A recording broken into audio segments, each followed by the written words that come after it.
इम्रान पारेख भरगच्च मताने विजय. कारंजा शहरातील मस्जिदपुरा भागातील रहिवासी समाजसेवेत नेहमी पुढाकार घेणारे मेमन जमात युथ विंगचे कारंजा शहर अध्यक्ष तसेच ऑल इंडिया मेमन युथ विंगचे कारंजा तालुक्याचे समन्वयक इम्रान पारेख यांनी राजकीय क्षेत्रात यावे अशी इच्छा प्रभागातील काही सर्वधर्मीय लोकांनी व्यक्त केली होती.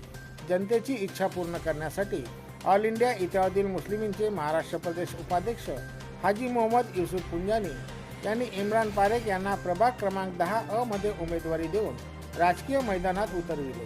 पुंजानी यांनी टाकलेल्या विश्वासाला प्रभागातील जनतेने स्वागत करून समाजसेवक इम्रान पारेख यांना भरगच्च मताने विजय केले. इम्रान पारेख यांची विजय प्रभागात काढून विजय उत्सव मोठ्या उत्साहाने साजरा करण्यात आला. नवनिर्वाचित नगरसेवक इम्रान पारेख यांनी प्रभागातील सर्व जनतेचे आभार मानले आणि ऑल इंडिया इतिहादील मुस्लिमींचे महाराष्ट्र प्रदेश उपाध्यक्ष हाजी मोहम्मद युसुफ पुंजानी यांचे आभार मानले व जनतेच्या विश्वासाला तडा जाऊ देणार नाही, जनतेची सेवेसाठी तत्पर राहील असे इम्रान पारेख यांनी सांगितले. वसीम खान, वाशिम 24 न्यूज.